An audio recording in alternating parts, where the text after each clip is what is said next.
Hello. Hey, Audra. Hey, Paul. I'm seeing lots of familiar names. Nice to see you all. Hey, Chelsea.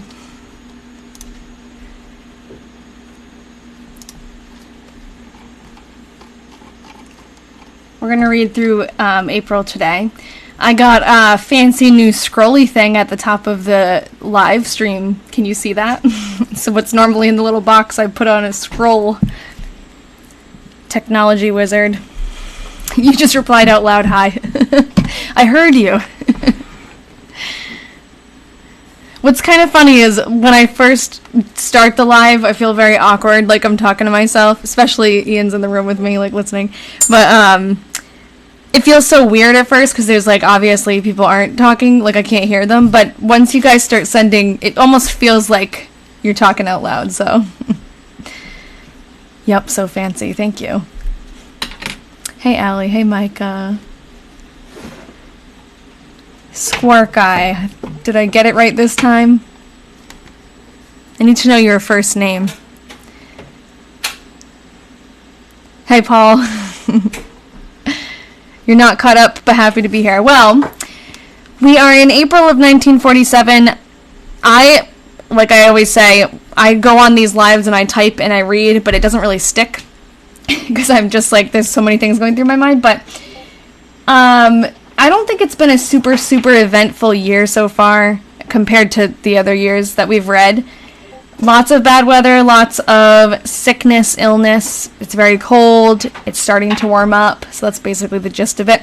But the one thing that if you haven't caught up on the whole Todd's great-grandson thing, you should get caught up on that because I actually was able to interview the man who wrote the original Diaries, Todd Delaney, his great-grandson, Jim.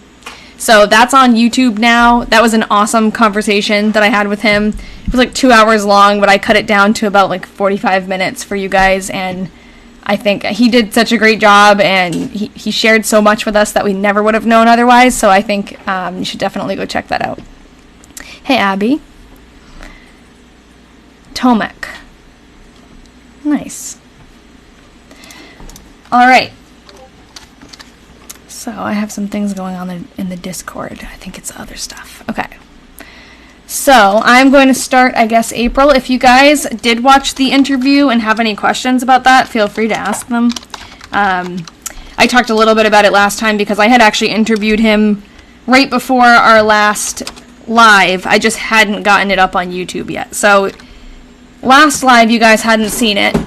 And now, if you are caught up, you've seen that. And I'm happy to talk about it if you want to talk about it. But I'm very thankful to Jim for meeting with me. And he said he definitely wants to meet again. So that's awesome. Because we talked for 2 hours straight and there were questions that I didn't even get to. Yeah, it's on my YouTube. Thank you, Micah. Alright, so we'll start off. Oh, Rachel, thank you. I know, I'm so happy he did it. And I had talked to him on the phone very briefly when I was first connected with him, which is when that Cedar Rapids Gazette article was written. And what a difference talking, like on the phone it was a great quick conversation, but I'm so glad he wanted to do video because what a difference being able to actually pull up pictures and just seeing the other person. Like it was much better for me, a much better experience than just calling on the phone. And then we could record it. I'm so thankful he let me record it. Like he's been a real sport with all this because it is a weird and random thing in his life. But I think he's really excited about it, and it seems to be sparking another wave of genealogy love in his life. So that's great. Okay. Yeah, I know. He casually mentioned that his dad was kidnapped. Just talking about his dad, he grew up here and, he was kidnapped. I'm like, what? Did I hear that correctly? Yeah, and then some of the reactions when he saw Nellie, that was funny. I forget if because I did a lot of editing. A lot of the things we talked about, the reason why I edited a lot of it out was a lot of the things we talked about, I know a lot of the names that recur in the diary. Like there's a family Boland that I've gone into depth researching, but haven't really, like, during our lives, we don't really talk about that much. So there was a lot of stuff that I found very interesting, obviously, but I was like, okay, I got to kind of snip it to the things that are most, like, relevant to you guys. So I wanted to keep all of these main characters that we talked about, like Edna. He talks all about Edna because he knew her. Both Ednas he actually knew, but he knew Edna, the daughter, very, very well. And he really shed a lot of light on the Edna and Nellie situation. Very fascinating stuff. And then beyond that, he was talking about the family dynamics and how there was actually, issues in the family regarding the land that Todd's dad left. And yeah, well, I was shocked when he mentioned the kidnapping. I had no clue that was coming. You loved his reaction to the bank photo of Edna and Nellie. Yeah, I always love to pull up something he hasn't seen before. Like, that makes me really happy, because that means, I do this kind of research kind of for nothing, like, if it's just for me, it's kind of for nothing.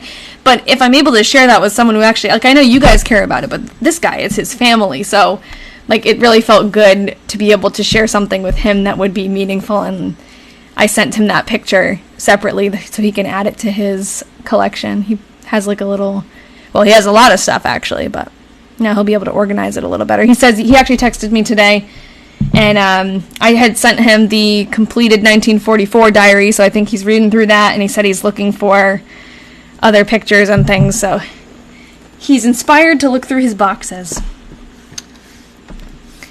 But yeah. Okay, so let's start with April 1st, I guess. I scrolled up too much. Okay. Alright, so here's a long one. Temp 40 at 7 a.m. Let me know if you want me to zoom in. I feel like it's small today, but if that's too much zoom, I can zoom back out. It's hard to tell what you guys see on the phone.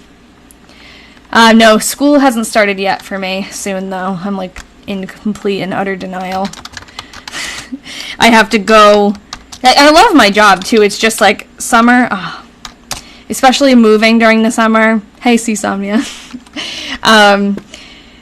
Especially moving during the summer into the new house, I've been, like, every single day working on all of these projects, and we're not done. I mean, we're much closer to done. We've made a lot of progress, but I feel like I'm not ready to go back yet. I'm back, let's see, in, like 12 days. Yeah. Okay, temp 40 at 7 a.m. And I have to go back, too, before that to set up my classroom. I don't think I have too much to do, but I need to go before the first day. I know, you're going to make me start crying. It simultaneously has felt like a really long summer and a really short summer at the same time. Like, we've done so much, and so much has changed. We actually closed on our house and got the keys the night of the last day of school. So, like, I had my last day at work for the year, and then we closed on the house. And then immediately it was like, school's gone. Every single thought was consumed by the house and all these projects. But yeah, it's been like a very, very busy. And then I was taking classes too. I took 2 grad classes this summer, and I went to New York to do a presentation. So it was just like non-stop. And usually that makes things fly by. It did feel like it was a nice break, even though I was busy 24/7. I feel like it was it's a brain break for me, because I enjoy this kind of thing. But you can probably hear Ian rummaging around. Sorry. It's okay. No, just explaining what it is. He's moving his desk across the basement. Your kids are back on August 30th. Yeah, I think that's the first day for the students. But the teachers go back a couple days before that where I go. Yes, I've had a lot of great adventures this summer for sure. I know, I feel like it was June yesterday too. Summer is my favorite. You're a teacher too, right? Did I remember that correctly? Ian, he is a tech guy, so he works year-round. But he can work from home sometimes. He worked from home today. It was nice. You hate the summer? Why do you hate the summer? Just because it's really hot? I don't necessarily love the summer weather. Like, I like it being warm. This summer, the weather has sucked. I mean, good thing we were inside and we were busy the entire summer, because if I wanted, because usually like Ian and I like to go to New Hampshire and hike and everything, and it was just not good for that this year. There was horrible storms, the smoke. It's just been like really nasty. And then really hot too. It's just too hot. You don't have AC in most houses. Yeah, that sucks. It was brutal here when we first moved in because the house has like a mini split AC. Ian, are you good? Ian, do you want me to help you? No. Okay. The house has a mini split AC, which is like ductless, so it's nice. But the previous owners didn't ever clean it. They had it for 10 years, and it was literally never cleaned. So it was disgusting, and we couldn't run it. So the first couple weeks we were here, we're ripping stuff off the walls. Like, it was pretty intense work in the beginning. Now it's all like decorating and painting, but in the beginning it was kind of rough, like hard labor, and no AC.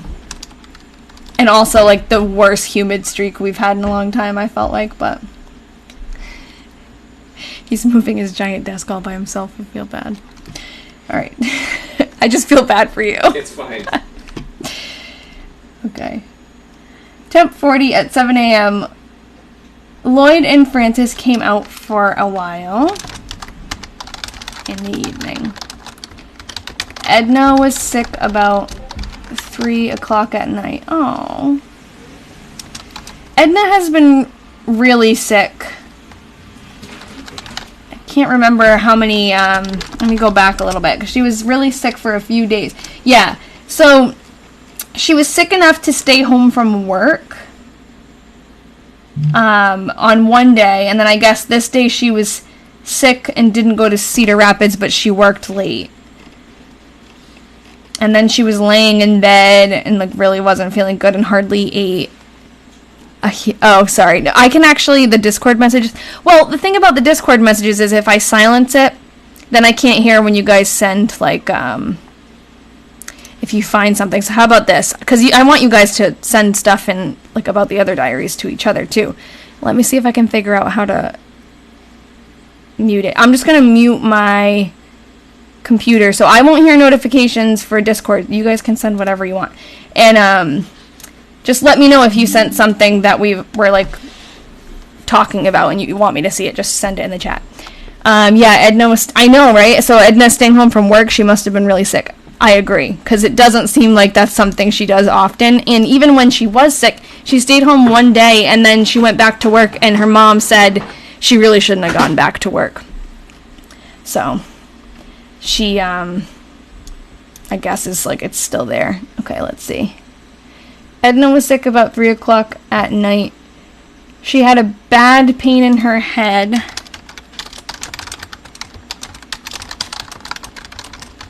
And then her stomach got sick. Oh. I went up and stayed with her until morning. She felt better in the AM. And went to work.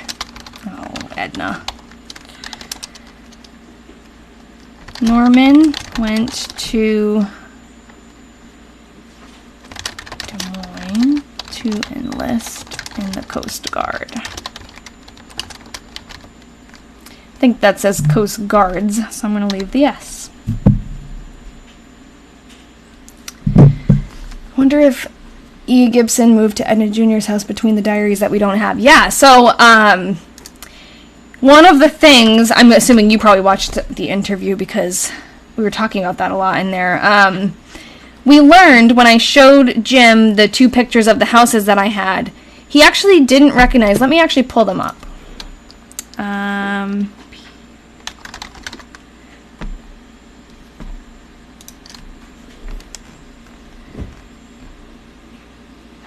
So I'm not sure when they moved in together, but I think they obviously did, because let me find pictures of the houses. Okay, so these are the pictures that I had of, this would be Todd's house, and this would be Edna's, the daughter's house, because I found Edna's address on one of the records, I think maybe her death certificate or something like that, and so this is definitely Edna's house. And Jim recognized that house right away. He said, oh, yeah, that's Edna's house. The thing he didn't recognize, which was interesting, was this house. He did recognize it as being next door, but he didn't know that that house was in his family. And I'm assuming this. Every sign that I have points to this being Todd and Edna Sr.'s house, and then them building Edna Jr.'s house, like right across the driveway. They share a driveway, so I feel like it has to be his house. There is another house actually down the street that belonged to Lloyd at one point. That's not this one. This is a different one. I had sent Jim a picture because I was unsure, and I was like, is this the house you were talking about? Because he said that Lloyd also lived on that street. So there's another house that I don't have the picture of here. That's Lloyd's house. So maybe that house was Todd's before Lloyd. I have no idea. But we're going to figure out more about that. That's on our research list. But this was definitely Edna's house, and he recognized that, and he actually thought that Edna Gibson always lived in that house too, Edna, the mother. And my theory, and it sounds like a lot of you agree, I mean, this kind of logically makes sense, that after Todd passed away, the two Ednas moved in together. So Edna Gibson, the mother, moved in with Edna, the daughter, in this house. And we just don't know when that happened. But it does seem like, we've talked about this like a couple of times in the past, like in this diary, it seems like they're living in the same house. Even though they were never far, it seems like they're in the same place. So maybe they've already moved in together. You watched it 3 times. Oh, you fell asleep the first time. That's funny. Especially knowing that Edna Sr. was feeling alone at the beginning, even though Edna and Frances were around. Yes, very true. I'm wondering, yeah, grabbing a coffee. Anyone want something? Yes. I always get a chai latte with oat milk, because I'm lactose intolerant. Oh, I already did April 1st.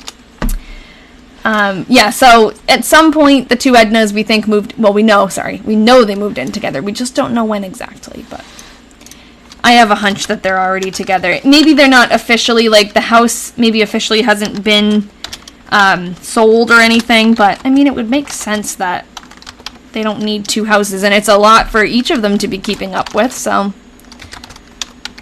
I think they eventually just sold that first. Yeah, so, first time I invited you. You know what's interesting? I don't send those out. TikTok, I mean, I'm glad you're here. Very glad you're here.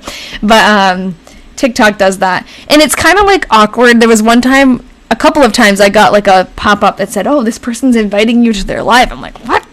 How do they know who I am? And then when you go in, you realize, like, oh. But, I'm glad you're here. I recognize your username. Might be a bit cold by the time it gets to you. Yeah, I always get chai latte. I need to branch out a little bit, but I know I like that, so.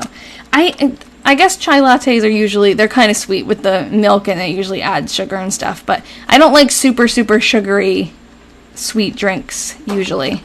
So I feel like a lot of times when I do branch out and get something new, it's too sweet. I wonder if the neighbor is living in the old house. Was her name Laura? Yeah, actually, we could look into that, because we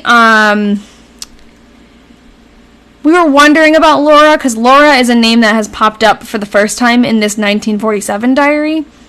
That's an interesting thought, because they didn't talk about Laura before. Maybe she's moved in. Huh. Okay, we'll put a pin in that, because that's a good hunch.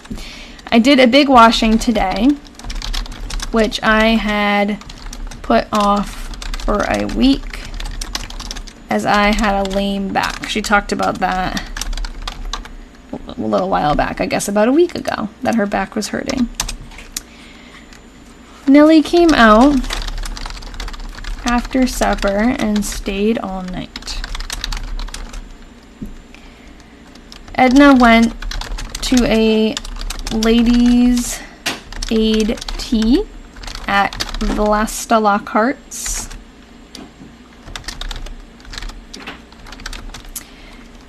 Looks like she wrote Vlesta. I'm pretty sure, if I remember correctly, that we figured out it was an A. But let me know if it's not. I don't know. Can't remember. This afternoon. But I know that Vlasta Lockhart is in charge of all of that. It was the... What is it called? I'm not going to remember. There's an organization that they're a part of. Yeah, I think it was Vlasa too. There's an organization, the Eastern Star, Order of the Eastern Star, and it has to do with the Masons, like the Freemasons, I think. Oh, hold on. Sorry, I skipped a line. And she's involved in like the ladies' events, chairperson or something. Sorry, I can't type and think. Norman got back from Des Moines today and was accepted by the Coast Guards. I feel like Norman has been on this journey of trying to get into the Coast Guard for a while now. We have a newspaper article about it. I think he was only 17 at the time. He was one of a few young men in the area to be accepted. Temp 36 at 7 a.m. It was cloudy all day, but just a few sprinkles of rain. Lloyd, Francis, and the boys, and Mr. Flynn and son were out this evening.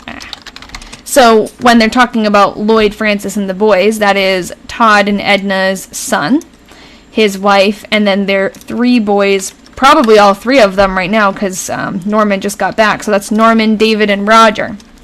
And Roger is Jim's grandfather. Jim is the great-grandson that I talked to recently. So I can show you a picture of Roger. And what town is this taking place in? This is in Fairfax, Iowa. So there's Roger. So that's pretty cool that we have a picture of him. And then I do have some pictures of Fairfax to kind of give you a sense. These were taken by a follower named Kelly. This was awesome that she went out and took these pictures for me. Because it's a very small town. It's hard to find a lot of pictures and information online. But this is kind of a glimpse of Fairfax. This is especially what they would have been seeing back then. Because now it's a bigger town. But back then it was really small, kind of ruled by the railroad, going in and out of Cedar Rapids a lot. Here are some of the buildings. But yeah, Fairfax, pretty much, I think this gives you a good glimpse. It's Vlasta. Okay, thank you. That's what I thought. I second guess myself a lot, though, especially, like after I get it wrong once, then I'll always get it wrong, because in my head I'm like, well, it's opposite of what you think, right? And then that's the right one. I get very confused. And especially with the names are tough. Because a lot of times the first time we see a name, we get it wrong, and then we slowly figure out who this person actually is, and then we have to change it. And then also, apparently, she misspells names sometimes. Okay, Lloyd and David came out this afternoon and spread a lot of gravel in the barnyard and driveway. Jim says he has a picture of the family in front of the barn, he thinks. So he's looking for that. Hopefully he'll find it, because that would be amazing. Because we have a picture of Todd. And actually, I'll show that because some of you probably haven't seen it yet. We have a picture of Todd, which is awesome.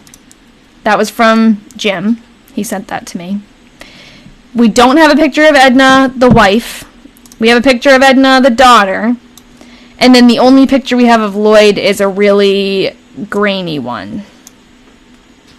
So, it would be really nice to get a picture of Edna Sr. Alright. So we spread a lot of gravel in the barnyard and the driveway.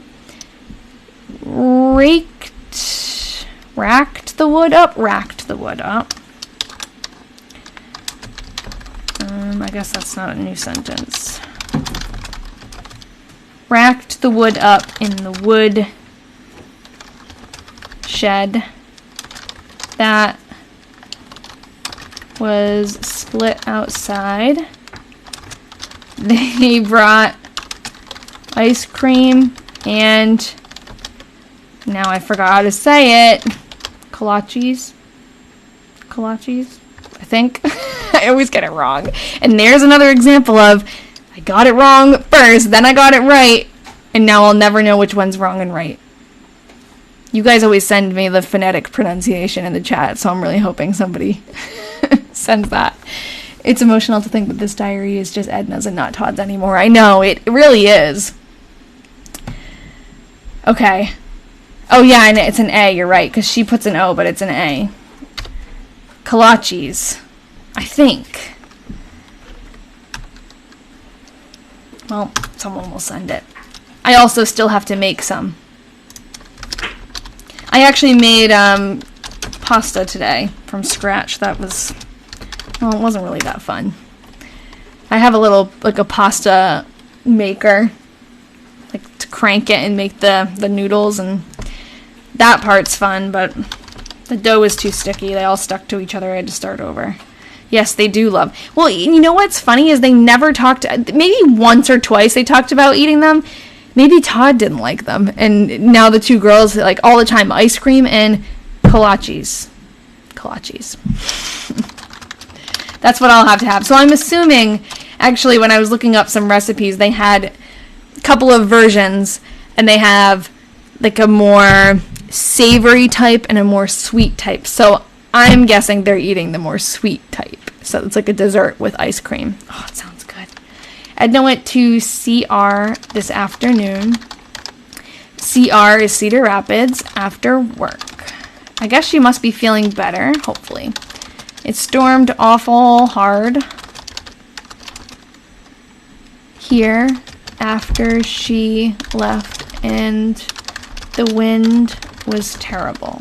I hate that. I hate being alone during a storm. The electricity went off.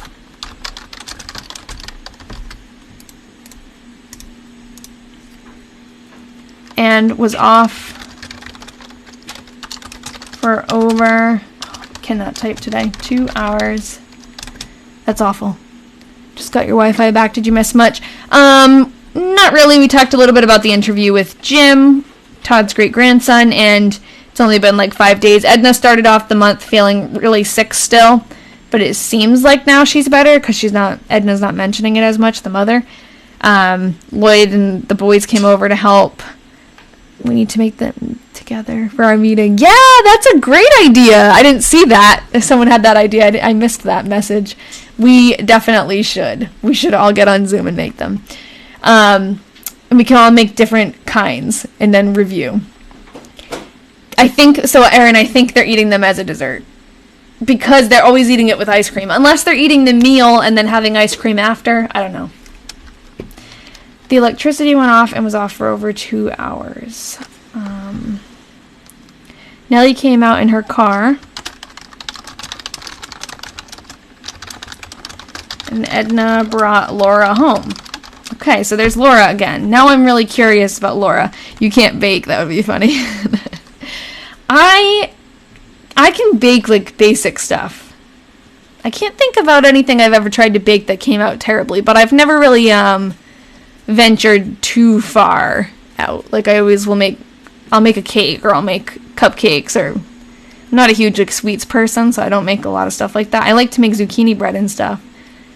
But I'm assuming a lot of times with baking, it's pretty step by step, so I'm usually good with it because it's very like you just follow the directions. Other kinds of cooking, what? It's looking at me. What? You got something to say? No. Yes, you do. Am I a bad baker? No. Why are you looking at me like that? Just looking at you. Ian's a good chef. Mean Ian. That's what Valentina said. Oh, man. And he's wearing his headphones. He's supposed to not be listening. Nellie came out in her car and Edna brought Laura home. They got... And Ian doesn't like to bake, though, I think, right? He's not listening now. You don't like to bake, right? I like to bake bread. You like to bake bread, I know, but like you don't like to... You like cooking more than baking. I don't like whenever there's like a ton of ingredients involved and there's a lot of measuring. Yeah. It's horrible. Well, I was just saying how baking, you must have heard me, because that's why you looked at me. Yes. Yeah, okay, so never mind. You like baking because it's step by step. Well, I like it more, I like having more detailed instructions so that I feel more confident. He thinks I don't follow the directions. That's what they said. Ian is a free cooker. He likes to, like, add a little bit of this, add a little bit of that. You know, I'm not like that because I am not confident with cooking. Other things, yeah. Artistic things. I know, like, cooking is an art, but not my kind of art. But, you know, we all have our strengths. They got home. Just like some people, okay, here's an analogy, or an analogy I think it would be. People who don't paint all the time, they enjoy a good paint by number. I enjoy a good step-by-step recipe because I am not ready for just to be thrown out there. You love to cook and not to bake. Well, good for you, because that is a great skill. They got home a little after 6. The lights went on about 6:30. It blew awful hard all night. I'm honestly surprised that they got their electricity on again so quickly. Did they have check routes? The diary, no. But funny you say that. Hold on, I'm trying to get the screen back. The town itself does, I think. So I think, like, the area does, and if that's, like, I think that, yeah, that's a Czech food. It definitely has, like, a few different origins when I looked it up, but that's probably why it's popular over there, just because of the area. But they are mostly Irish descent. There's a lot of people in... Yeah. Just like what Valentina said. Yeah, you like to talk to yourself like you're hosting a cooking show. That's hilarious, because my dad does that. All the time. I do that in my head. I'm not, I haven't reached the point yet where I will talk out loud, but I'll get there someday. But that's so funny that you... It makes it more fun. A terrible windy day, and pretty cold too. Edna wanted to have a fire and burn up the brush, but couldn't. What the heck? So I guess Edna is feeling better. Edna took Ma's dinner over, and she just got started to eat when Clarence's called her. When they say Clarence's, I think it's a plural of Clarence, because Clarence is one of the brothers. His family, I guess. I think I'm sleepy, but no, I didn't say that. Cooking show. Oh my god. Maybe I said it and didn't mean to. And said that she was to go into Blanche's with Leonard. Hold on, let me go slowly here. When Clarence's called her and said that she was to go into Blanche's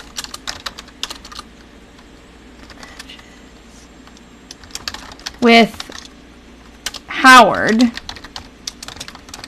as she had come... This sentence is making no sense. As she had come out to take Clarence's into their place for dinner.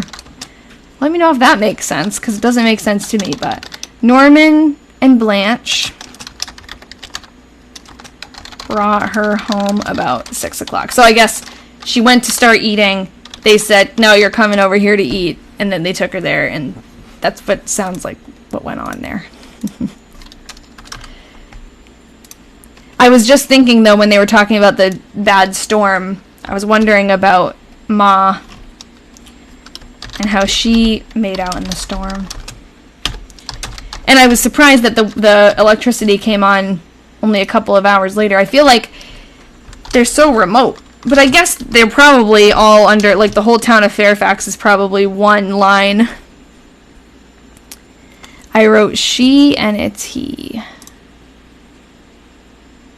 As. Yeah.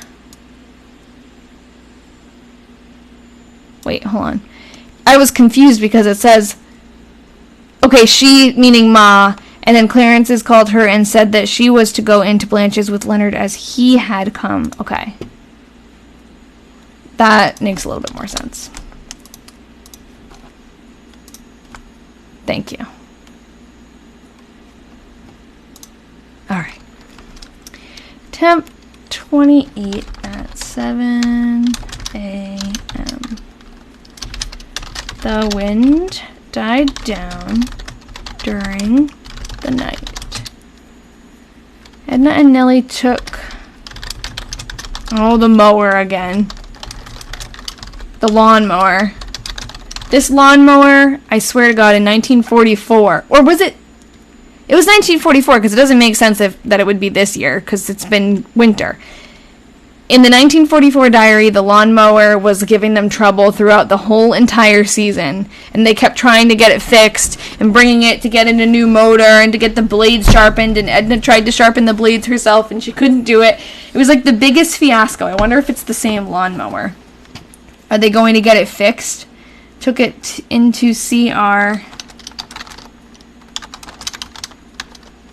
this morning about 8 o'clock. And, you know, a funny thing that came from the Cedar Rapids Gazette article, they had put my contact information in the article because I was at that point still trying to get into contact with someone who might know who these people were who wrote the diary. And a few people from Fairfax messaged me, sent me emails. And one of them said, oh, I knew Edna well. Like, Edna, she told this specific type of car, she really loved her car.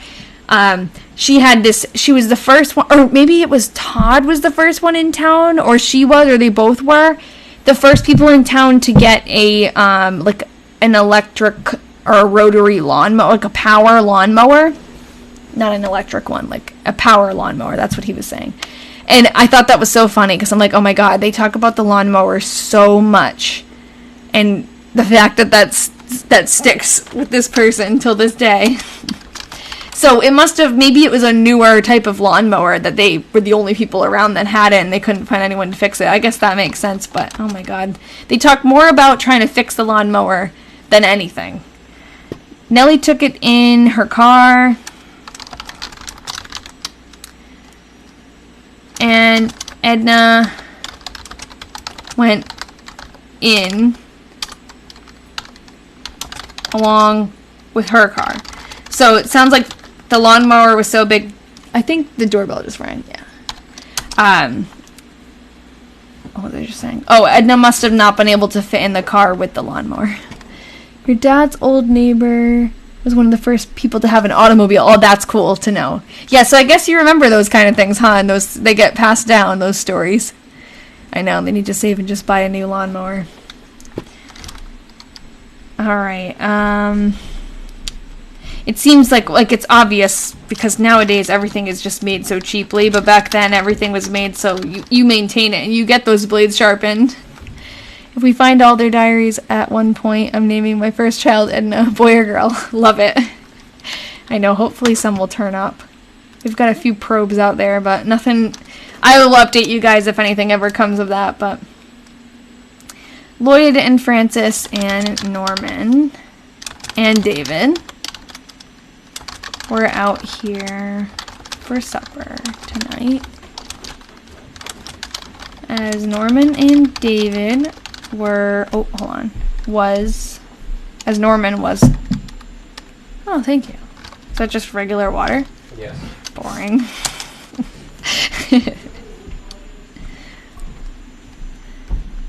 For supper tonight, as Norman was going back in the Coast Guards. I like how she says the Coast Guards. And I wanted to have him here before he left.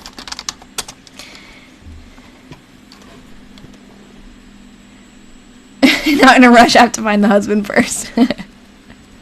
I was thinking, it was a great idea from the Diary Detectives. I think it was in the Diary Detectives group. Now I can't remember, but I'm going to get a couple of cats soon. You know, our house is empty. We need cats. And I don't want to just get one cat. I want the cat to have a friend. So I think we're going to get some kittens. And we're talking about names, and someone suggested Nellie and Edna, and I think that is so funny. Maybe it was on here and not in the detectives. Whoever came up with that idea, remind me, and thank you. Lloyd started out on his run to Omaha this AM. So yeah, the cats might, yeah, and then you had said, like, to make it a little, like, if it's too specific, maybe like Edie or Eddie and Nell, like little nicknames. That's cute. I like Edna and Nellie, though.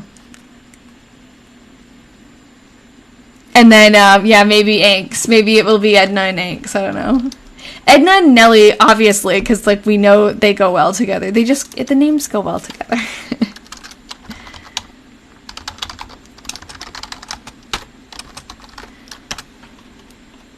Okay, Edna went to CR, that's Cedar Rapids, with Crawls after work this afternoon. Crawls is someone who works at the bank with her. She was invited in to Nellie's for supper. And after supper, they went to the Coliseum to hear the symphony orchestra. They got home about 10:15. Another thing that has been interesting about this diary versus the others is they never talked about going to the theater or going to shows or anything like outside entertainment. And in this diary specifically, they've been going to a lot of performances and theater shows and things like that.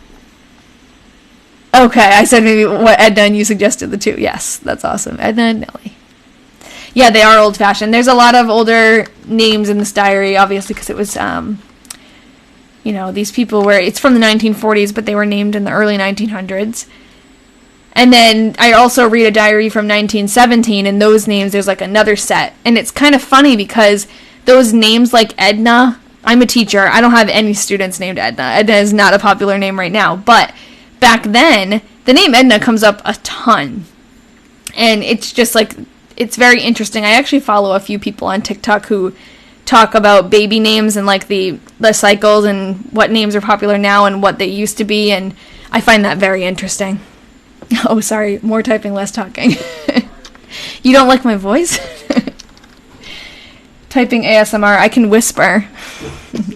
No Northwest, yeah. That's funny. Alright, they had a hard time to get to the garage door shut.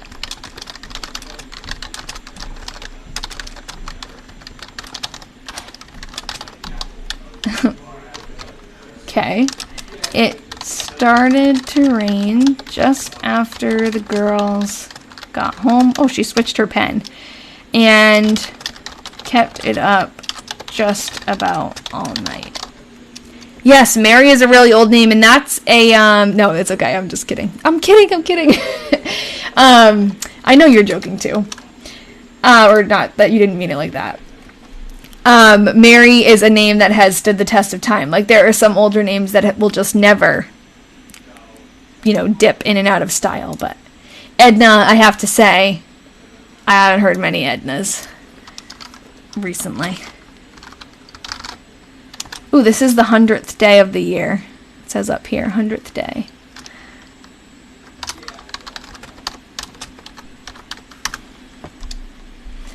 Ooh, very descriptive. A damp, disagreeable morning. That sounds awful. She's very descriptive. So many variations of Mary. Yeah, Mary Ellen, Mary Ann. Yep. Yep. And I don't have any students named Mary, but I don't, like, that's definitely a name that stands the test of time. Seems like boy names don't go in and out of style as much. Like, I think the top names for boys has stayed the same for a while. Maria, yeah, Maria is my middle name. And Maria is I'm Portuguese. And every single person, I did like a little bit of my family tree, everyone's name is Maria. And if their first name's not Maria, their middle name is Maria. No Todds, no Lloyds, no. But I do have some, there are some names that sound really old that are coming back, I guess. Just off the top of my head, I can't. I have a Preston. That's an interesting one. It's funny because it's like a little old man name, but it's so cute. Yeah, exactly. Maria is Mary. Yeah, and then on my French side, there's a lot of Marie, which is another variation. Oh, yeah. Well, okay, so the comment, people had beautiful handwriting back then. It's amazing you can read it. I'm struggling. I can read it easily just because of time and practice. Like, when you first sit down and look at this, if you hadn't read her handwriting before, it's tough, so don't feel bad. It does take some getting used to, and then it's more like pattern recognition. I know, yeah. But in the first diary, which I have right here, I can pull it out, it actually wasn't Edna writing. It was Todd, the husband, because it was right before he passed away. And his handwriting, I don't know how well it's going to show up on the camera, actually, because my camera is really small. But his was like chicken scratch. His handwriting, I needed all of your help to read. Like, it was actually much more interactive, which was kind of sad because, people used to be messaging and reading it along with me because I was having a hard time. But, yeah, this one, I can read this a little bit quicker just because it's more predictable. All right, Nellie went out to get her car started, and they couldn't get the garage door open.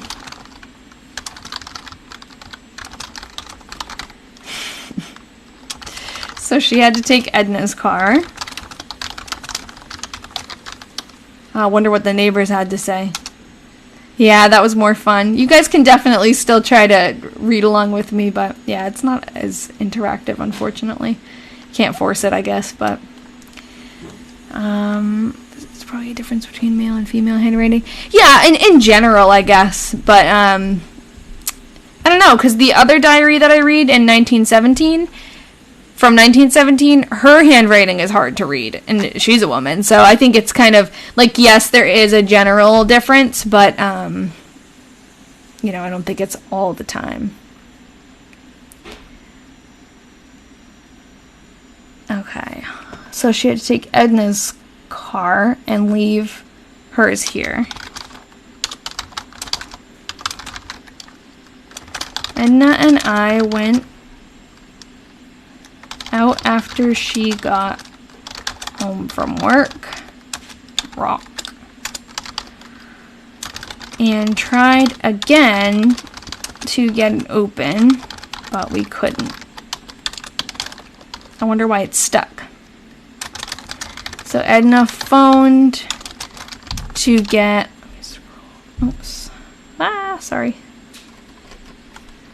Bob Lockhart.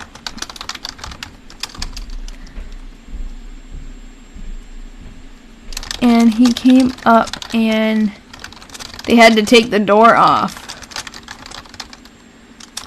We took Nellie's car in about 6 o'clock and brought Edna's home. Interesting. There's always that, in this diary, there's always such a complicated chain of events about these cars breaking down. Hold on, I lost the page. It's like, oh, her car wouldn't start, so she took her car, and then we went after work to go get her car. We brought this car and dropped this one off. And it's like always so complicated. Yeah. Edna always has some work to do. I know the door. Another way to describe Todd's handwriting is it's like a doctor's handwriting. Yes. That's why Emily is so good at reading it.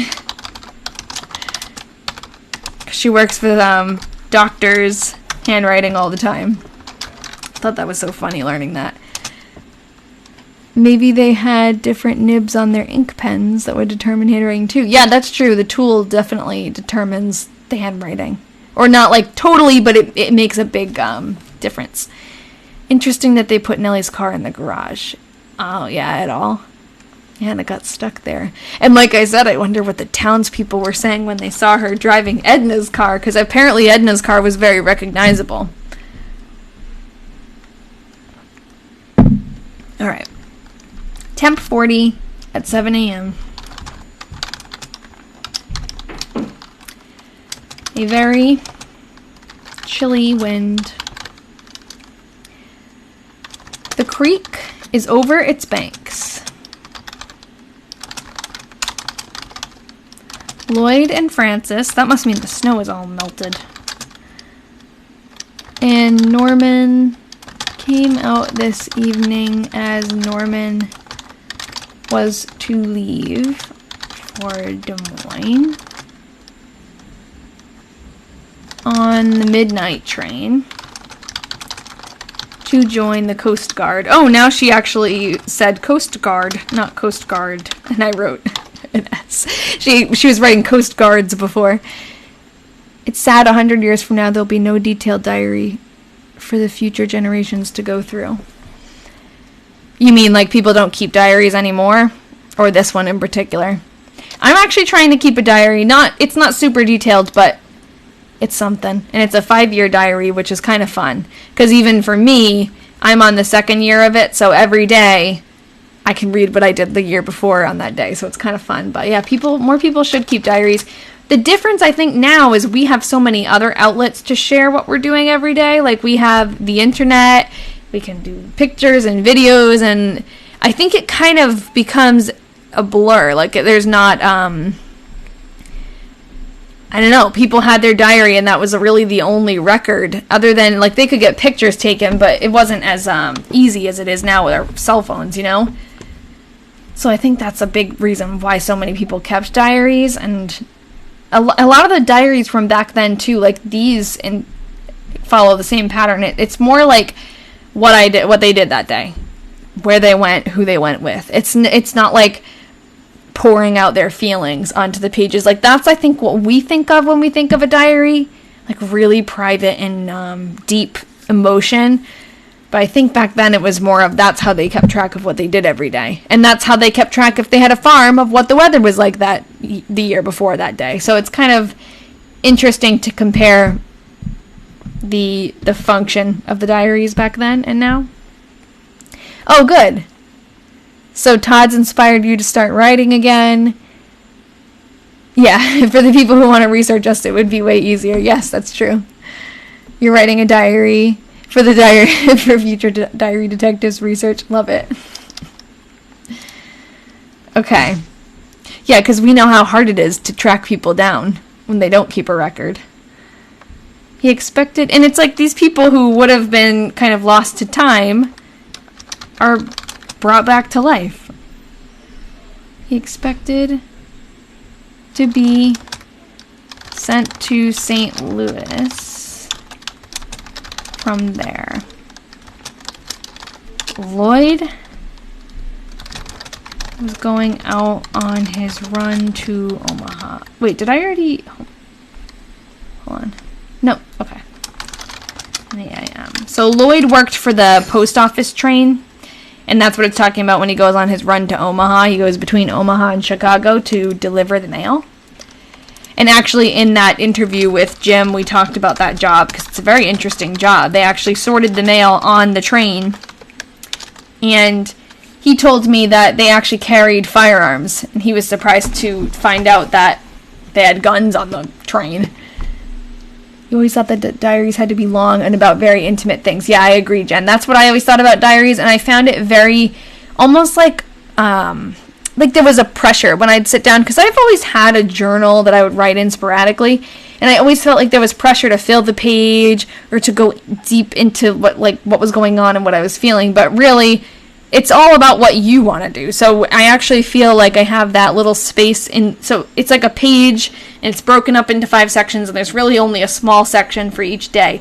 So in a way, it's easier to fill it up, because it's just like, I say what I did that day, and then I'm already halfway there. I actually find that sometimes there's not enough room now, but it's definitely doable, and I like that it's something that I can do every day without it feeling like a big task. Yeah, it's freeing now. Yeah, you have to let go of the expectations, I guess, and the pressure that's just all in your head anyway. But I totally agree. That's how I felt. And that's why I didn't really write, because I felt like every time I did, it had to be like this meaningful thing. Rather chilly again this AM. Sometimes it's just nothing unusual today. Have had a good fire in the furnace all the time Lloyd went through to Omaha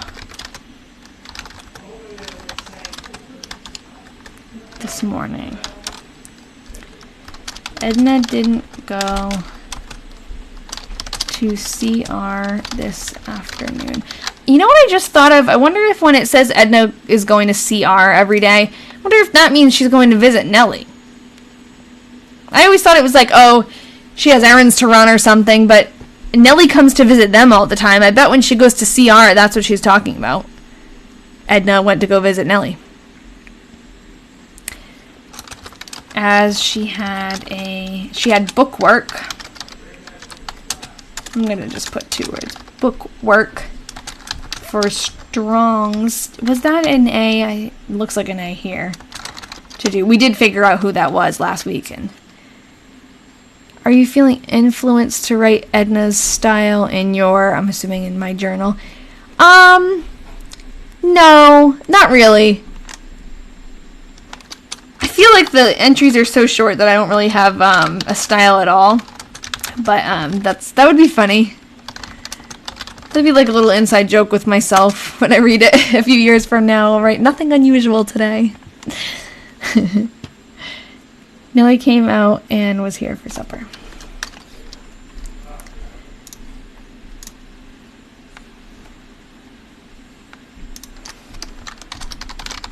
It's actually funny though, because I was telling my dad about the interview with Jim, and he was like, oh, does Jim live in Fairfax? And I said, no, he lives in Cedar Rapids. And he goes, oh, CR? And it was just funny. Like, the lingo, and it catches on. Or not much happened to the AM. Yeah, I should say AM and PM. Or say what the weather is specifically at 7. Temp 32 at 7. AM. Edna in the forenoon. Yep. Edna went out this morning and burned all of the brush that was in her backyard from the tree that was cut down. She cleaned the leaves. She cleaned 2 leaves. She cleaned the leaves off of the pump platform and dug a lot, wow, lots of work here, and dug a lot of parsnips. Okay, so I think Edna's starting to feel better. I'm going to catch up with the comments now. Hold on. If Jim comes here to visit, by the way, I'll totally go visit him. Yeah, I'll have to tell him. Yeah, he might be going to Ireland. That would be so extra. 30 degrees in the PM when I woke up. I mowed the lawn on my video game. Yeah, it's been a good, like, the diary that I'm keeping has been a good record of, like, the work we've done in the house, definitely. Like, that's what I'm mostly writing about. I feel like, oh, I finished this today, worked on painting whatever this room, and it'll be really cool to look back, especially next year when this first year is over. The first that we had dug this spring, as it was so wet and muddy.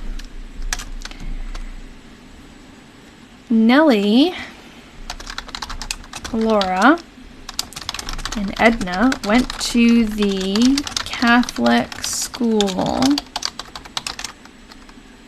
play at the auditorium tonight.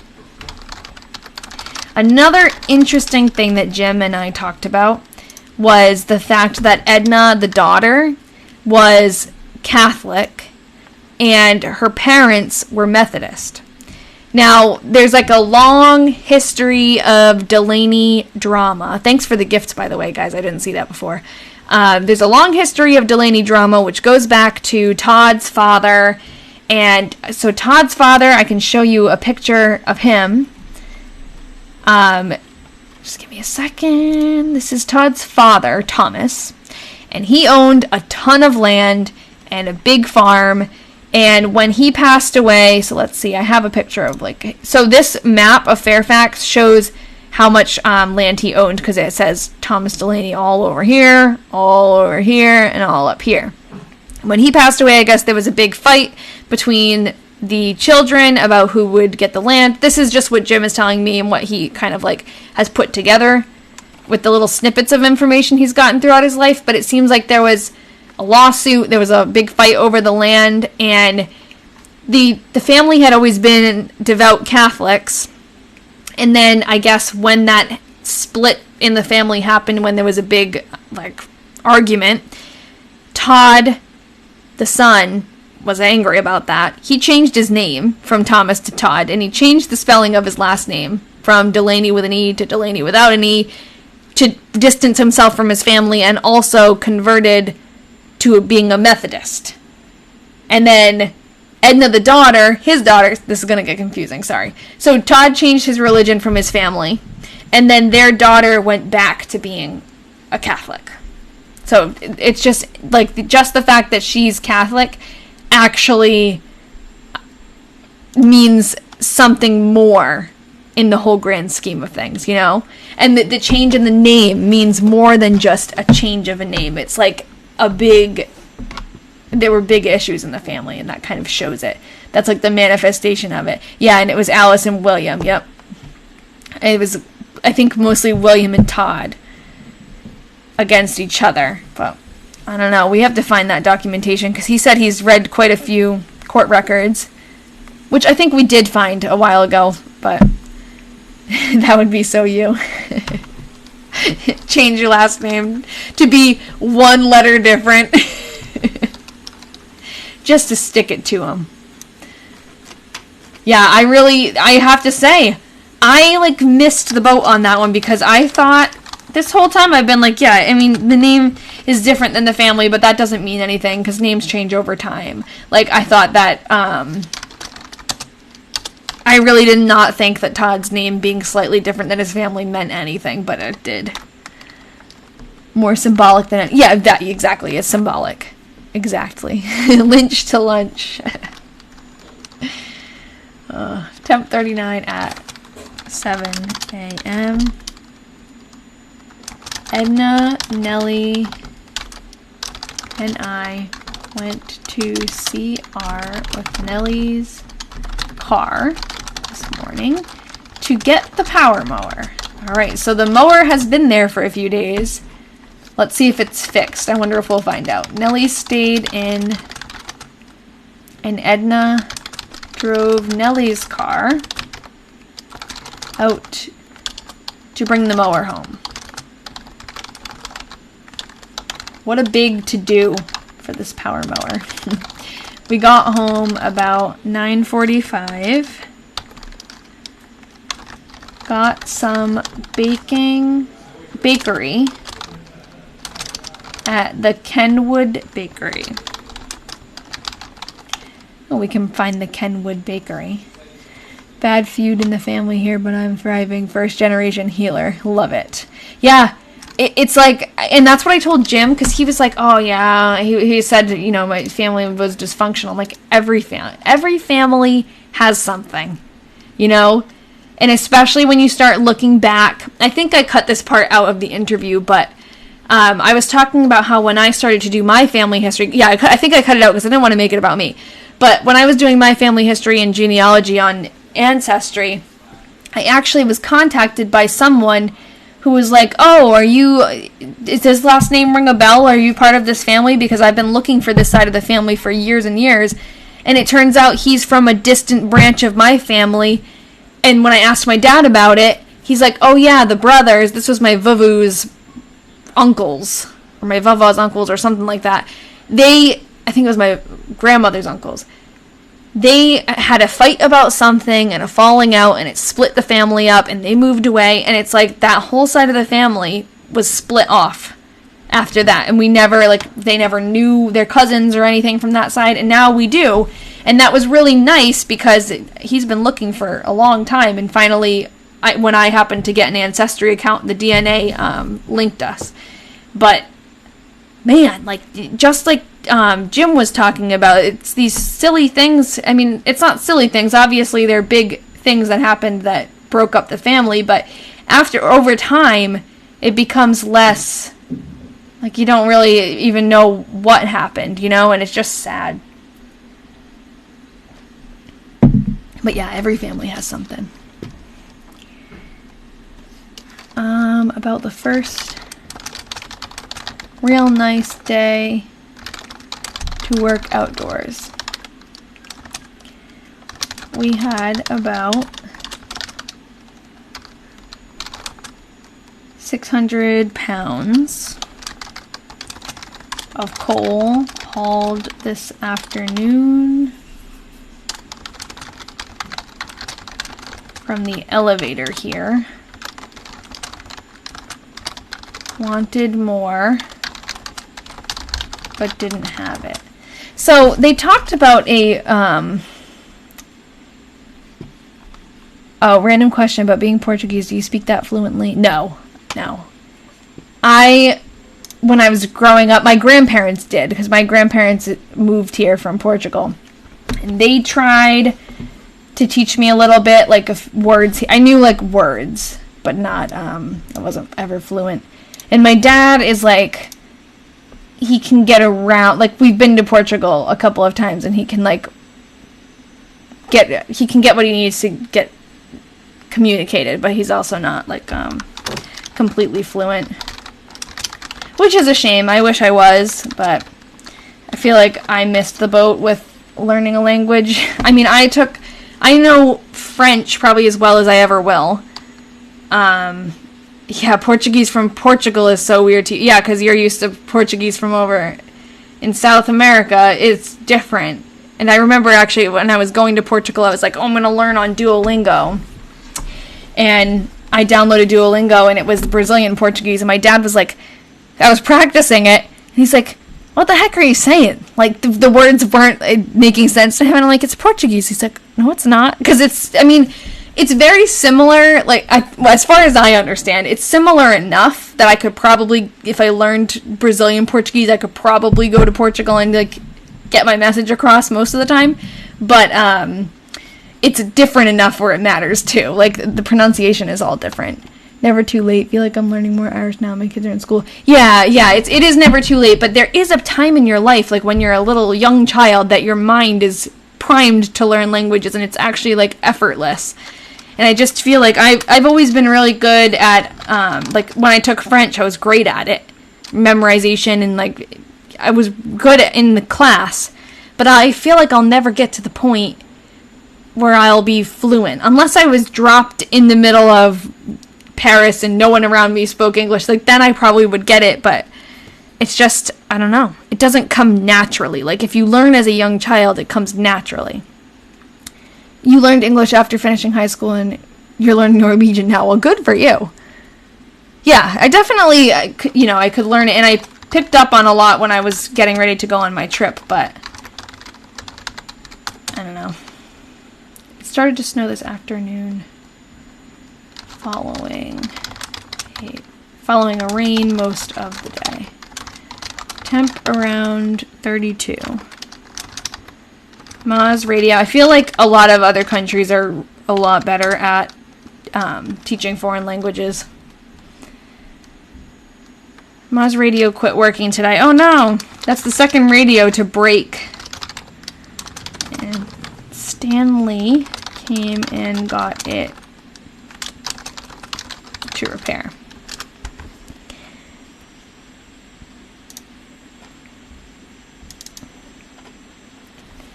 Wednesday.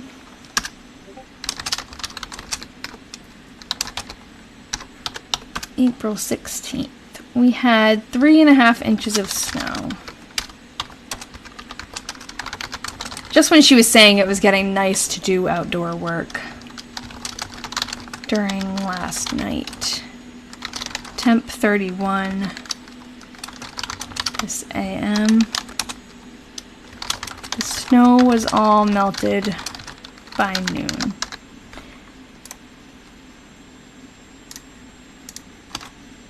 Edna went into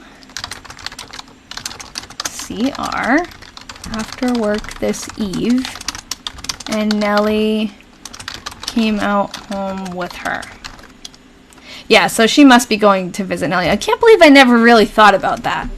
I never thought about that, like, what is she doing in CR? I just kind of assumed that they do everything in Cedar Rapids. They were home in time for supper. There was, a terrible explosion in Texaco City, Texas.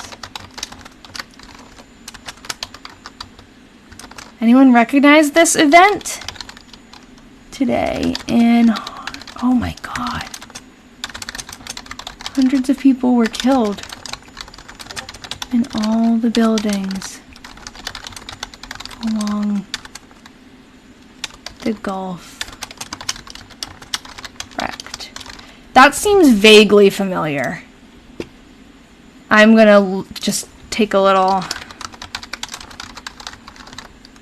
Oh, wait a second. Hold on.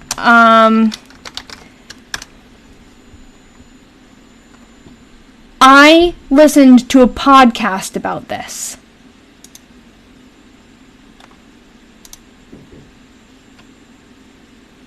It had something to do...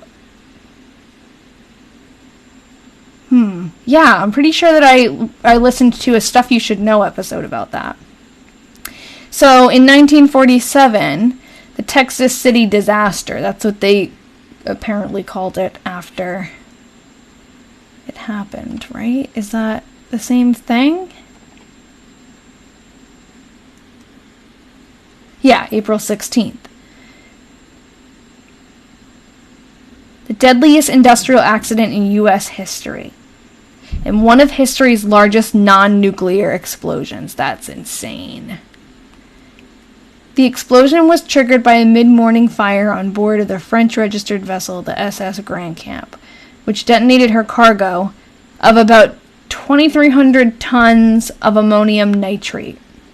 It started a chain reaction of fires and explosions aboard other ships and in nearby oil storage facilities. Yeah, I remembered something about oil. Ultimately killing at least 581 people, including all but one member of Texas City's volunteer fire department. Oh, that's terrible. First class action lawsuit against the United States government.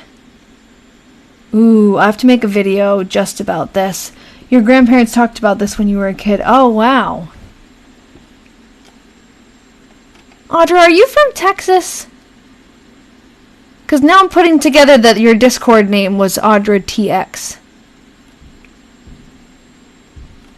Yeah, this is nuts. It's nuts that this is mentioned in the diary, too. And at that time, obviously, like, she's only hearing, oh, you are, nice. She's only telling us what she's hearing that day. Like, this is the same day. You try to talk about current events in your diary because I love when they... Yes, it's so true. It's so true. It seems like even at this point on the same day, they're already hearing that it was a disaster, you know? But then all of this, like the actual scale of it, more than 800 people were orphaned or widowed. However, there were also some survivors among people as close as 70 feet from the dock. Wow. That's crazy. I wonder, you know, how many... I mean, it was 1947, so it wasn't too far in the past, but there probably aren't many first-hand accounts like this. I mean, well, yeah, I guess there would be. I mean, if people were there that day, they probably wrote about it. But I just mean, like, it's just really interesting to be able to hear about those things as they happened. Wiki said ammonia nitrate fertilizer was from Iowa. Brought in... Oh, that's even more interesting, that it was from Iowa. And actually, when you said fertilizer, I didn't see that on the Wikipedia article, but that rings a bell... I think from the podcast that I listened to, they were talking about how it was for fertilizer.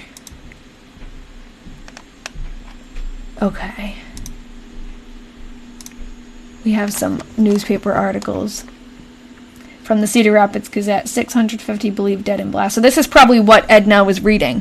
Thanks, Jen, for sending it. This is probably what Edna was reading to hear about this.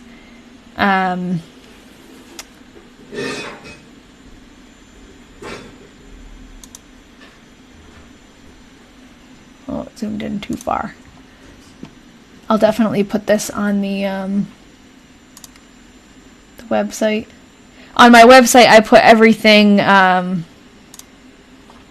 put all of the days and like what we've typed. I'm getting frustrated with my computer. And then I also put little newspaper clippings if we have them and stuff like that. So I'm trying to open up Discord again. Okay. Oh, we have the Kenwood Bakery. That's from before. Is this massage place, the former Kenwood Bakery? Oh, that must be the address. Yep, because Jen had the address. And then, interesting. I bet they had a display in the front there where it's all like boarded off now. The town of West had a similar explosion on April 17, 2013. Oh. Well, that's interesting. Was it the same, like, materials? Oh, yeah, here's the picture zoomed in. I was trying to, but, and then, okay. Oh, yeah. That's awful. And scary. Yeah, and then there's been so many disasters like that. It's horrible.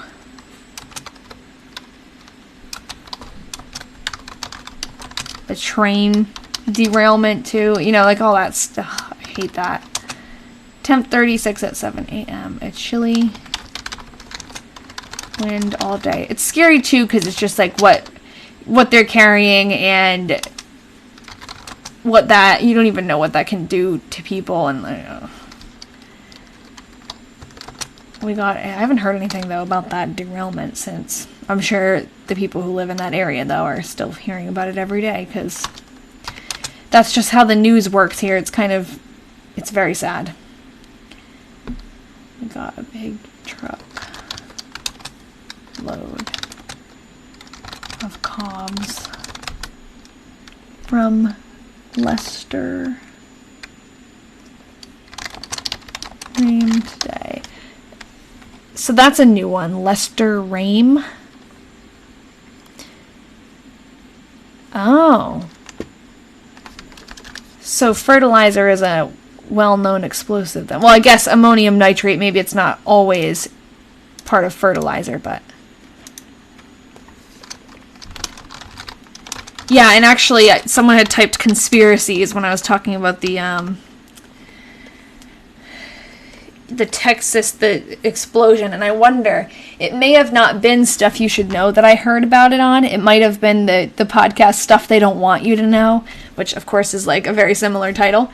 But that one is more about conspiracies and things like that, which sometimes I find those interesting. So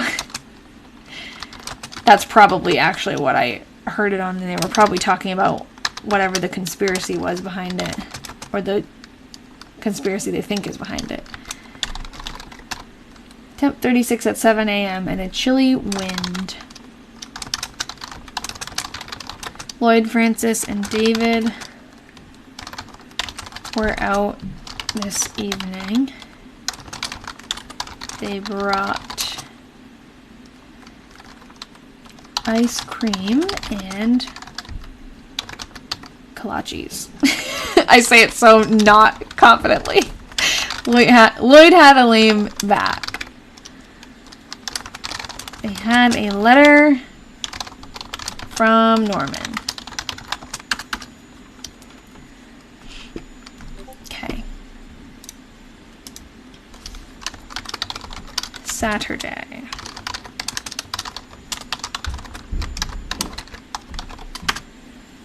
Temp 34 at 7 a.m.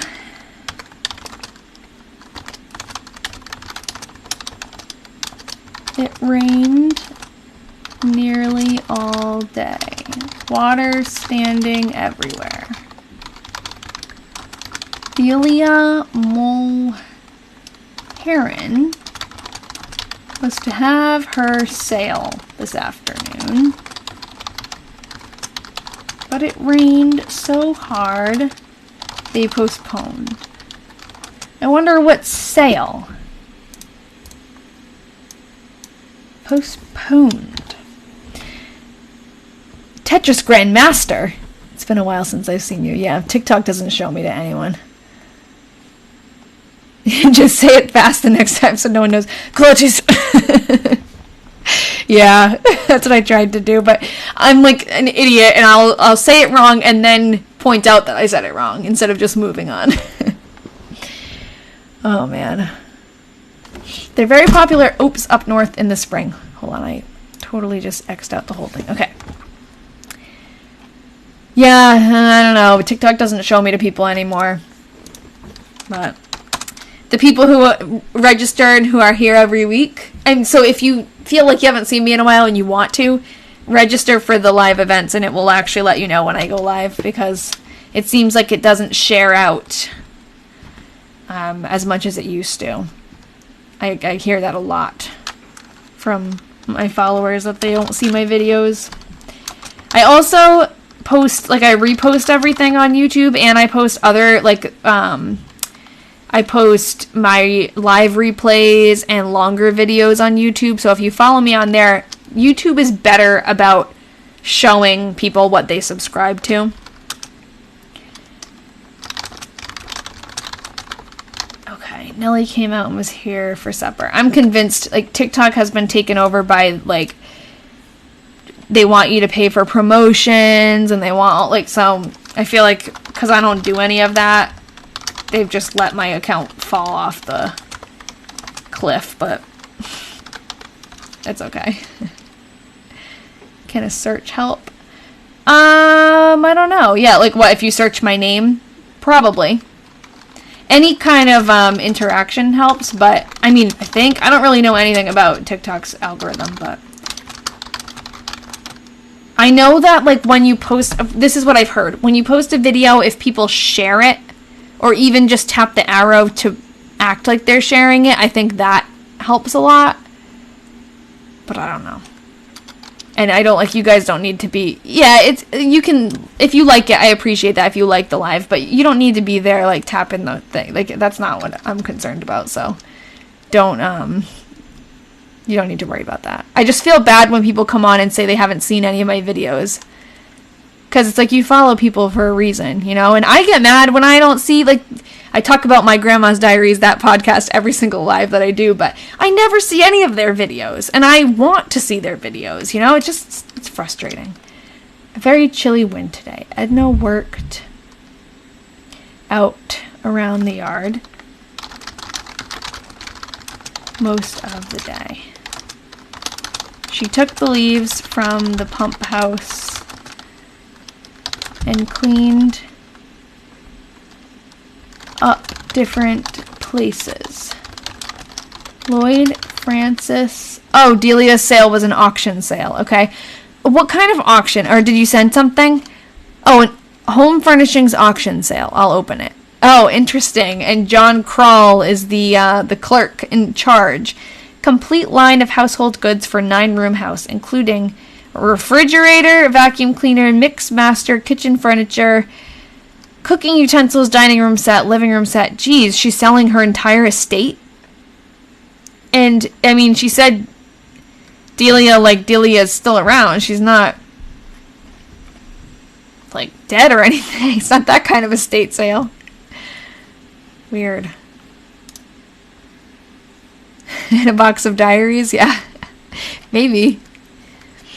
Oh, and, okay, Jen also found Lester Ream. They need a mower, yeah. I think they're auctioning everything off together, though. Where is it? So here is Lester Ream.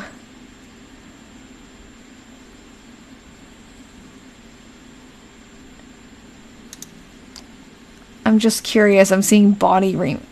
Kind of work done. Maybe that's like auto body because it's auto repair. Like Ream Auto Body. The name of the business? I don't know. That's weird. Okay, hold on. Alright, Lloyd, Francis, and David came out in the afternoon. No Roger. And dug some parsnips. And Lloyd put the arc light up in the barnyard. I don't know what an arc light is. Nellie came out in the afternoon and she helped Edna some. They took the lawnmower over to the... Oh, I thought it was like they took it to the repair place again. They took it to the cemetery and mowed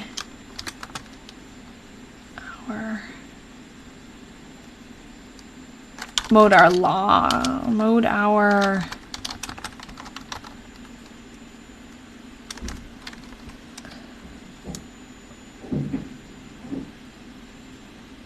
I don't know what that says. Let me take out the diary because maybe it's... I don't know. What do you guys think it says? Okay, what day are we on? April 20th? Our lot? Yeah. Oh, yep. Okay, right when you said that. That's what I had thought at first, but then this looked like one word. But it's our lot as. Our lot as no work done there yet. Okay, yep. I guess I just needed another person to say it for it to click. No work. So no one, it hasn't been mowed yet, so they went and mowed it. Okay.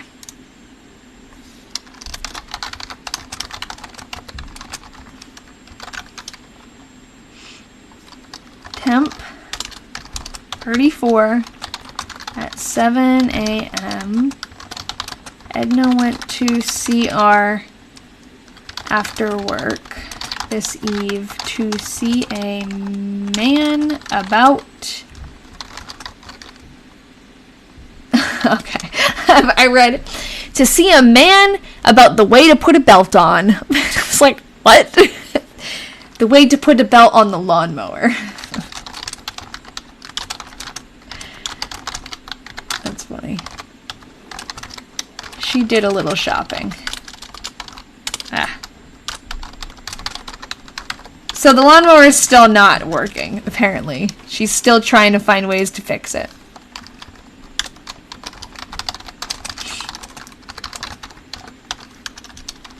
Temp 48 at 7 a.m. Edna tried to put the belt on the lawnmower, not on herself, this evening, but couldn't get it on. Oh my god. It's like, do they ever, I guess they mowed at the cemetery, but I feel like they never actually get to mow the lawn. Or if they do, it breaks the next day. She put in all the evening doing that until supper time. I feel her pain. It's so frustrating to try to fix something and it just taking up your entire day. And it sounds like it didn't work. She went and saw the man who told her how to do it. You couldn't have done it for her. And she wants to do it herself. Just like Jim said, he said she was very independent, just like we had guessed. Temp 58 at 7 a.m. Edna got Mr. Sankot to come up and put the belt on the lawnmower. The power mower. The power mower.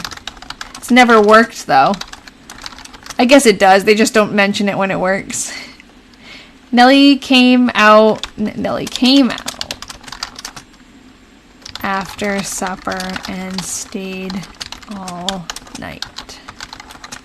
Nellie's staying all night again. Okay, Thursday.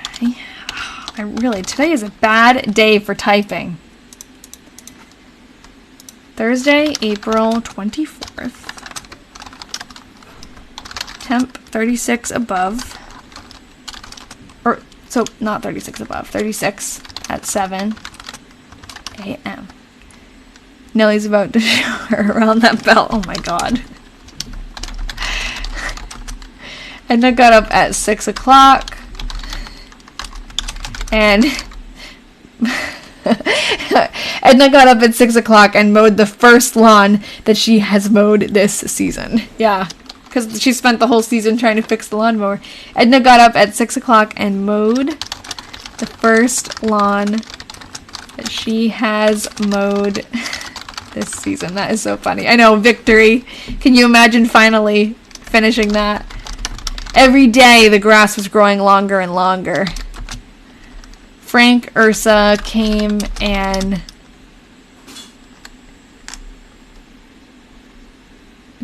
disked, that must be some farming term, harrowed, and marked out the ground for potatoes about 7:30. Also did Seltzers, and they planted potatoes.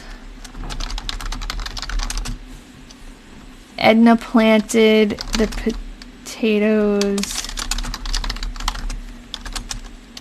after work tonight.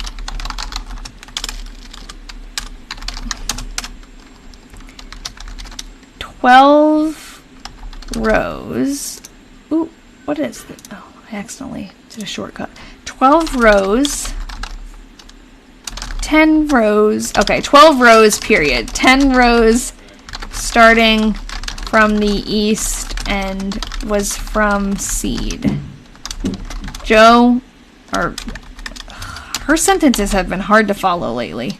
Or maybe it's just me. Joe Yanasek.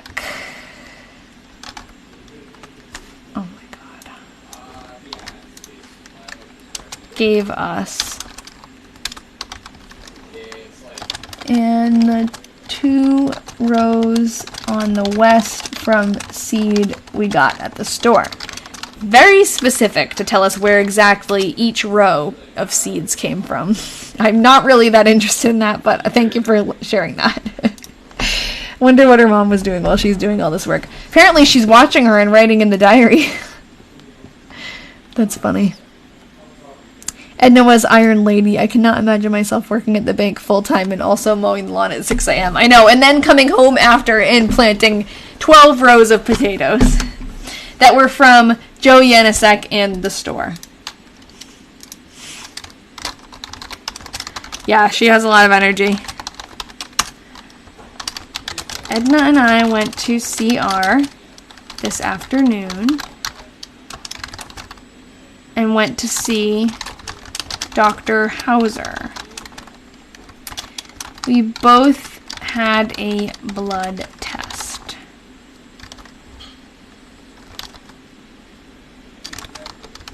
Edna tested 85 and was all right. But mine was only 60. So I got some tablets to take. What are they testing them for?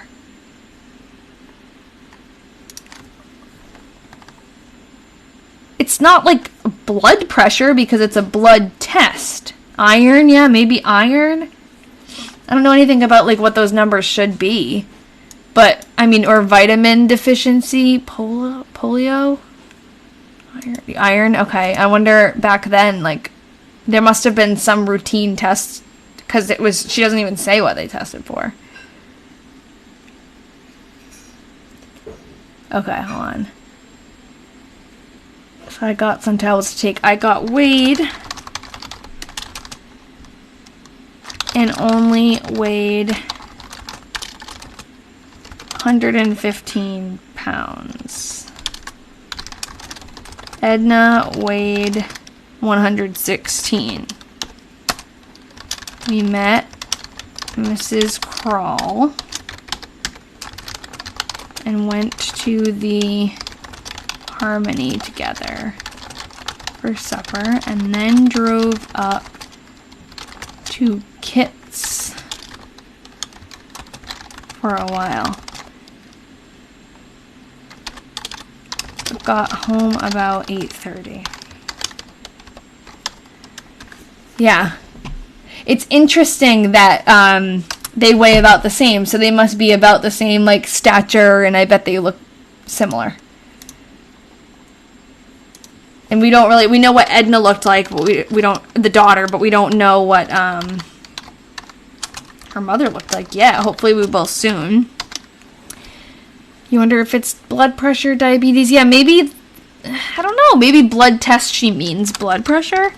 But I don't think so, because in the past when Todd was sick, she would say, like, he tested his blood pressure. And she would give the number, but she always said blood pressure. Blood sugar?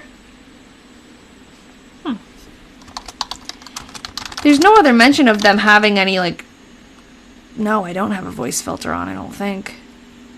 Why do I sound weird? I don't think I have anything.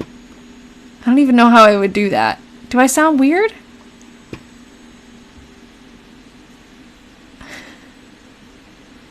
Advertising on Discord. Oh, advertising for something on Discord. Oh, okay. Okay, thanks. A weak rundown feeling is often a warning that the red blood is getting low. Okay, so this must be, I wonder what they're actually testing. The amount of red blood cells? Oh, and then they give them a tablet. Okay.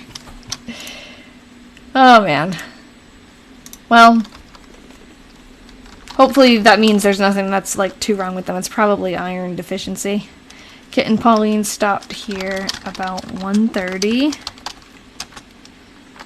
on their way back from Anne Whelan's funeral services. Sad. At the Norway Cemetery. Delia Mulheron's pernicious anemia. ChatGPT said most likely blood sugar based off the information from the journal. Oh, well, interesting. Thanks, ChatGPT. Ian would be proud. Ian thinks I should put the whole diary, not this one, the 1917 one, into ChatGPT so that I can talk to Anglesey. And I'm like, I'm not uploading that whole diary into ChatGPT. I do not want to do that. Delia Mulherens. I forget now how to spell her name. I'll have to find. Okay, hold on. It's right here. Mulheren. That's right. Okay. So, okay, her sale. Trimmings. Thank you. Wait, raw? No. How you like that? No, I was testing it to see if it was dried. But you eat Thank the ramen you, though. noodles. Yeah, that's different. Thanks, though. Did you do something with it? Yeah, I put it away. Why? Which one? The dry one. The one, not the one on the rack. No, the dry one I put in a glass thing. You think it's dry enough? Yeah, it's dry enough. Cool. Yeah. And it didn't break putting it in? I intentionally Some of broke them. some of it so that it would fit. Cool. But it's like standing? Yeah, it's fine. That's Yeah. cool. I was hoping it would. Okay. Delia Mulheren's sale. This PM. And Mr. Crawl had to be there, so we couldn't go to the funeral. What is that? What does Mr. Crawl having to be there have to do with them being able to go to a funeral? That looks so... Can I show them? Mm-hmm. Guys, look at my pasta that I made. Hold on. I can't see myself right now. I'm making myself big. Hold on. Oh no, wrong thing. I can't get the corner. There it is. Look.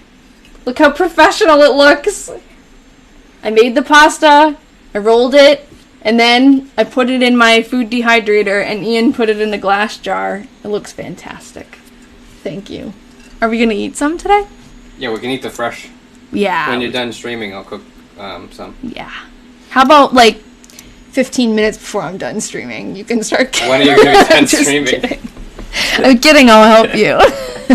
You don't have to help. No, I want to help. Because it's my pasta. Okay. I'm excited. Yeah, that's, like, a lot, too. It was hard to tell when I put it in the Yeah, thing. this is like a box. Like a standard box of pasta. And I think that the dehydrator will be better for, like, not noodles. Yeah, I'd recommend when you lay them in there, you should just do the, like, the short way. 'Cause Yeah. that's pretty long. But then the already. noodles are so short. Yeah. But that's, you know, the choices we have to make. Yeah. Thank you. Thanks, everybody. Looks fancy, they say. I like making the bow tie pasta. But that takes a long time. Like, those you just crank through. The bow tie pasta, you have to actually cut it and pinch it. And I also want to make ravioli. I can't wait to make all different kinds of ravioli. Okay, sorry. Yeah, I'll send you guys pictures because I'm proud of it. Lloyd came out in the evening and stayed until about 10:15. Got some work done on his tire. Nellie came out and is here for supper. You wouldn't have the patience for that? Yeah, I like doing things like that. I don't know. Repetitive tasks.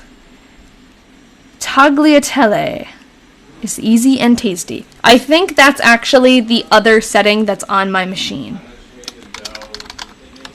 I actually today, this is the exciting part from today because I've made pasta before, but it's like really messy because you use a lot of flour and it kind of makes the kitchen a huge mess. But I got a dough hook I have a KitchenAid mixer from my grandmother. And I'll let him know, Grandma, but actually I made the pasta. But he'll make a mean sauce for it, I'm sure. But I got a KitchenAid mixer from my grandma, and I finally got a dough hook for it. So I did pretty much the whole thing, or at least all the messy part, in the KitchenAid mixer. So it was like a game changer, because it didn't get flour everywhere. We make it and use sheets and dry it over our dining chairs. That's smart.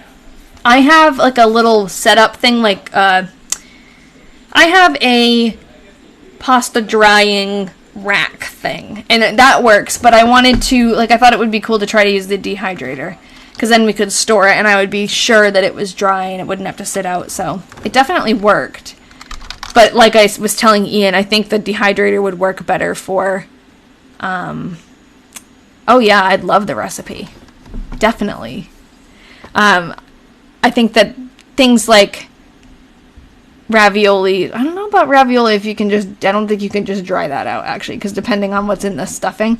But things like I know how to make the bow tie pasta. There's all different kinds of like techniques that I could learn, and I think that the smaller pastas would be better to do in the dehydrator, because the noodles, you have to lay them down one by one, and they just take up a lot of space without really drying a whole lot of it, you know. But if you had the bow tie pasta, you could make like a ton. All right, Edna planted peas, radishes, and lettuce, and worked around outdoors until about 4:30, when Aura, Blanche, Norman, and Norma Jean came. Norman, Aura, wait, what? Okay, hold on. 4:30, when Aura, Blanche, Norman, and Norma Jean came. Then she's going to list all their names again. Norman, Aura, and Norma Jean came over here, and Blanche went to see Ma. After they left, we took Laura, and who the heck is Laura? Well, we know who Laura is, Laura Vaver, but like, where did she come from? And drove over to see if, oh, am I still, no, I changed it back to being small. I thought my picture was huge still. To see if the tulips were up. Oh, hold on, I skipped a line. Took Laura and drove over to the cemetery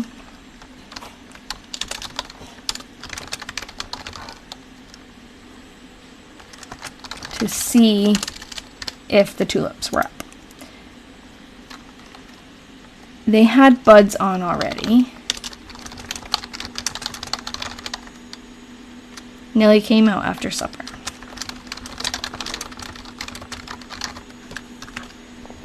Alright, I can't wait to plant flowers, and I can't wait to choose what vegetables and stuff and herbs to plant. That'll be next year in our house, because right now we're focused on inside, and by the time we finish this, it won't be, like, it'll be too late to plant anything outside. But yeah, so Cindy, that's actually Ian's grandma. So if she is willing to share the recipe with me, and maybe, I don't know, it sounds like it's special grandma ravioli, so if she allows me to share the recipe with you guys, I will. But I'll definitely, I'll make it and I'll share what it looks like. But I don't know what kind of, like, proprietary family recipe this is. But yeah, that's actually Ian's grandma. She's always here. It doesn't have to be dry, but it helps to cut it. What do you mean? I must have been saying something in that, like, the pasta. It helps to cut it. I don't know what you mean. Like, to cut it before you dry it? Edna and I drove into CR a little after, yes, oh, okay. I had to cut it, some of it, just to fit it inside the dehydrator. And that's why I think, like, with the noodles, I just don't think that's the right choice for the dehydrator. Because it was just weird. It was hard to lay them down. And then I had to cut them shorter for them to fit straight, because I wanted them to dry straight so I could put them in that jar. But, you know, I'm learning every time. Edna and I also saw you can just, like, freeze it. And I was going to do that, but then I had made, like, you know how when you make pasta, you can, like, make it into a little nest, like a little ball? I should have probably put more flour or something on it before I did that, because I put it in a ball and it was fine, and then I went back to it and it was like all stuck together. So I have to learn how to, if I want to do that and freeze it, I'll have to learn how to properly roll it up. But that all comes with time. Edna and I drove into CR a little after 4 to make an appointment with Dr. Foster. Oh, before when it said Dr. Hauser, I wonder if it was actually Dr. Foster. And to do a little shopping. We picked Laura up after work and had supper in town. And then went up to the hospital to see Mrs. Salek. She looked pretty bad. Well, that's being brutally honest. It looked bad. Joe Yanisek came at noon and dug the headlands up around the garden and put the big chunks from outside the woodshed behind the barn. Okay. Getting towards the end of April here. April 29th. We had quite a thunder shower this afternoon. It rained very heavy. James Mitchell called this evening to talk with Edna about getting someone to mow the cemetery. Edna put the hem in my flowered dress today. So Edna is just like, tonight, Edna's just getting stuff done. In every aspect, every direction she turns, she's like fixing things. She's apparently in charge of getting someone to mow the cemetery. I wonder if that will end up being her, or maybe it was supposed to be her and her mower's not working. I want to learn more about Laura, though. I know she does literally everything, and that's how Jim described her too. Like, she just she was independent. There's nothing she can't do. Exactly. And then, like, even in the first diary, we noticed that, like, she was changing the oil on her car by herself, putting it up on the, like, it was lifting the car and getting underneath it. Like, it was pretty badass. This was the warmest day we have had so far, but we still had a small fire in the furnace, as the predictions were for colder tonight. We had a thunder shower in the evening. Lloyd, Francis, and David were out in the evening. It's funny now because I notice, so they live in Fairfax, Iowa, which is a very small rural, like, farming community. Also, like, the railroad goes through, so the railroad was a big part of their family and, like, other people in town. When I interviewed Todd's great-grandson, Jim, he mentioned how his dad, Roger, didn't go visit as much as David did. And I probably never would have noticed until he said that, you know? So, like, what I'm noticing is it's usually Lloyd, Francis, and David visiting. And Roger's not there. Roger was the middle son. Norman, we know he's off at the Coast Guard now, so he's 17, he's in the Coast Guard, he's gone. He's not there. But it's interesting, now that Jim mentioned that Roger wasn't there as much, I'm noticing that it's usually just the three. So Lloyd is Todd's son and Edna's son. Francis is his wife, and David is one of their 3 sons. So just an interesting tidbit that I probably wouldn't have really, like, thought too much about.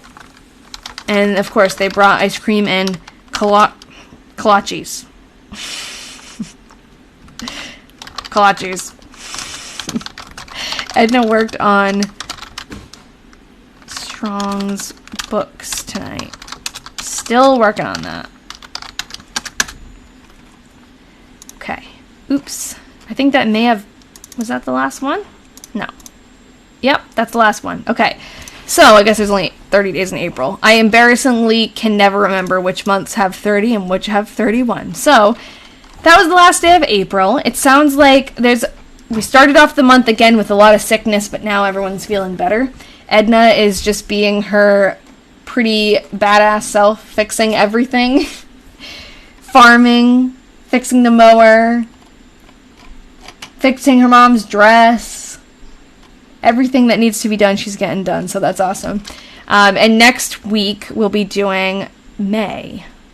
So I can't believe we're already at May 1947. We'll probably also, between now and next week, I think I'll have my Patreon subscribers vote on what project we're going to do next. Maybe we'll get lucky, and by voting on our next project and deciding what we're doing next, something else will come up for these diaries. Maybe it'll, like, opposite of jinx us. Give us some good luck. But we're definitely going to... 30 days has September, April, June, and November. All the rest have 31 except for February, which is 28. Which is like the rhyme, right? But I don't remember. There's also something you could do with your hand, right? But, oh, thanks, Keza.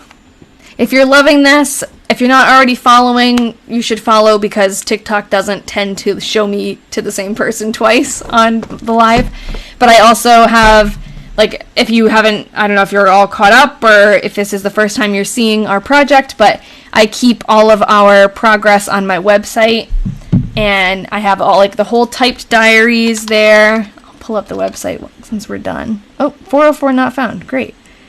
So on my website, which is linked in my bio, I have all of the diaries we've read so far, and you can actually go to each month and each day and read the diary as we read it, because we do all of this on the live, and then after I do the live, I go on and I update the website. So it's definitely, like, I really enjoy keeping it and organizing it and sharing it with you guys, but it makes me really happy when, you know, I hear that you're keeping up and you're excited for what's next.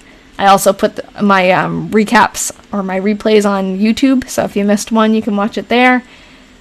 But yeah, it's been a fun ride since we started off in the 1943 diary, and this is how far we've come. So we actually interviewed Todd's great-grandson. I cannot believe it. And then after we're all done, the diaries now have somewhere to go, to someone who will really appreciate them, and that makes me very happy. So not that we don't appreciate them, but, you know, they'll mean so much more to Jim to have them. I know, this diary does feel like it's flying, Rachel, and I don't like it. But, yep, we can drag it out. We can do something different one of the weeks. Oh, actually, before I log off, a lot of people have already left, but next week it's going to be Tuesday, not Wednesday. It's like reading a story but real life, yes. So this is why it's really important to register for the event on my TikTok, because sometimes things change a little bit. So next week, because it's Ian's birthday next Wednesday, so I'm not having my live on his birthday. I'm going to have my live the day before. So it's on Tuesday, and it's on my page. You can click right below my name. It will say live event. It probably still says today, but if you click on it again, it'll give you next week, and you can sign up. So it's August 22nd. Yeah, I'll tell him happy early birthday. Yeah, that's true, Jen. There's less researching now because we already know a lot of people in the diary. There's definitely something to be said for the beginning of a new project, for sure. But I'm just not ready to let go of this one. But we don't have to. Like, it'll always stay up there, and maybe we'll add to it and find more, like, updates or find more diaries or something like that. But it would be cool if another diary came to us now. I feel like we all want one.